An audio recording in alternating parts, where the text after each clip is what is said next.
You ever sit down to like write campaigns and your just brain goes completely black? No ideas, no inspiration, and your fingers are just on the keyboard and you feel like an absolute idiot. Yeah, like that used to basically be me every single time I sat down to write an email forcefully, right? But here's the thing. Now that I've learned where to look, how to do the research, and how to systematically ideate phenomenal campaign ideas, like I haven't struggled with email ideation or just like writer's block for the better part of like 2.5 years. Because like you really don't need to be a marketing guru to be able to pull great ideas out of thin air. You just need to have a system for it. So in this video, I'm going to show you guys exactly how I generate ideas and the 6 simple ways to make sure that you always have fresh, high converting ideas for your copy. Number 1, look for trends in adjacent niches. The best ideas often don't come from like your direct competitors, because also you don't really want to be copying from your direct competitors, right? Instead, they come from adjacent industries or people who sell in a very similar category or to the same audience as you, but have a completely different product. And you can find these by going to sites like mill.com or reallygoodemails.com to find that inspiration. So for example, if you're like a fashion brand that's selling athleisure, right? Rather than copying Gymshark's angles, you can look at, let's say, what some of the jewelry brands are doing that are selling to the same demographic as, like jewelry for people who lift weights. So for example, there's this one product that's like a wedding band, but because it's made of silicone, you can actually wear it while lifting weights and it won't scratch the underlying ring. Whereas, if you're selling something like home decor, rather than looking into furniture brands' emails, you could look into luxury brands are doing to kind of position their products to have that luxury feel and sell at extremely high price points. The goal here is to really just spot the angles that works for your audience and then adapt them to your brand. The second way to get email ideas is to literally just subscribe to emails from a bunch of brands.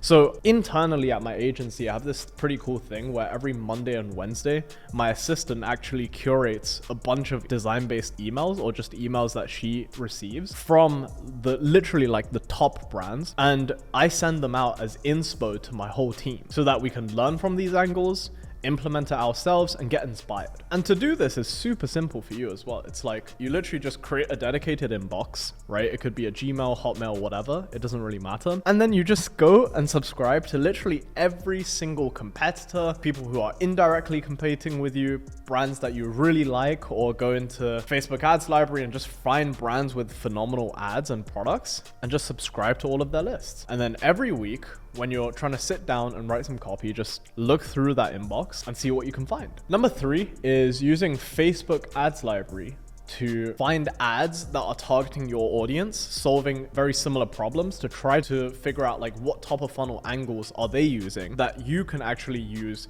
in your email marketing. So for example, if you're struggling with hooks, right, and you're a pet foods brand, you might go on Facebook ads library and search something like dog food or like raw pet feed. And then you get presented with a bunch of ads and you just watch those UGC ads and then figure out what the hooks are, aka what is the script that they use in the first 5 seconds of their videos. And that will serve as inspiration for your email hooks. You can also use like AI to generate ideas. Like GPT is a really great option if you just describe your brand to ChatGPT and tell it to give you, let's say, 10 problems that your customers are facing. And then after they give you the 10 problems, tell it to give you 3 email angles addressing the problem solution of your demographic, and then it'll just give you 30 email ideas, right? But there's also many other ways to prompt. It's not only the problem angle, you can also tell it to generate stories for you to tell, etc, etc. You can also like try something completely random. Like for this cashmere brand that we ran for a while, we did like a Barbie campaign for them,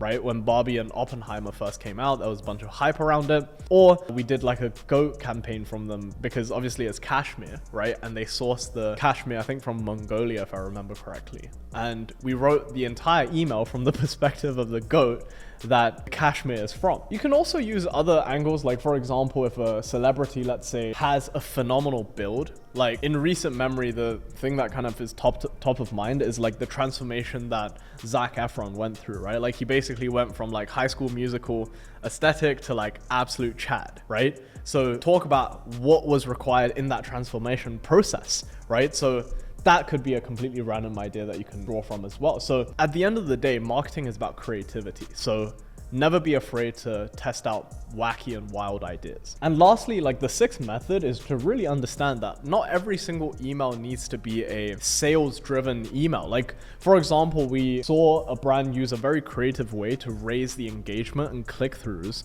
on their emails, and it was basically like an Easter egg hunt, right? So for the Easter campaigns that they were sending out, it was like, if you can find a like egg or like a specific thing on the email and click that, it will give you an insane offer. So that forced people to read the email more thoroughly and try to click literally everywhere on the email in order to get the secret mystery offer.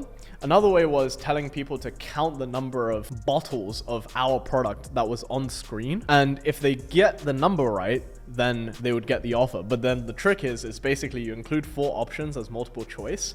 3 are wrong, 1 is correct. And if people don't bother actually counting it for themselves, they would essentially click all 4 options, naturally get the offer anyway. You can also send quiz emails. You can send plain text. You can include like GIFs and funny memes. Like, the options are really, truly endless, and you don't need to constrain yourself to only sending, let's say, sales-based emails. Now that you know the 6 methods of ideation that we use internally, here's some action items for you to be able to implement it into your brand right away. Number 1, go and subscribe to all of your competitors and indirect competitors and create that inspiration mailbox. Number 2, pick 2 sources such as like really good emails and Facebook ads library, or like Reddit, or anything along those lines, and assess some trends. Next, just have GPT generate you a bunch of ideas. And then once you try out all of these methods, slam them all into a Google Sheet, and you can essentially just like Russian roulette whichever idea you want to write from whenever you feel like you're lacking creativity in your ideation process. Now, if you want us to take a look into your email marketing and basically give you a precise audit of exactly where the points of leverage are in order to really skyrocket your results with emails, whether you're a 7, 8, or 9-figure brand, book in a call with the team, and I'd love to have a conversation with you. Talk soon.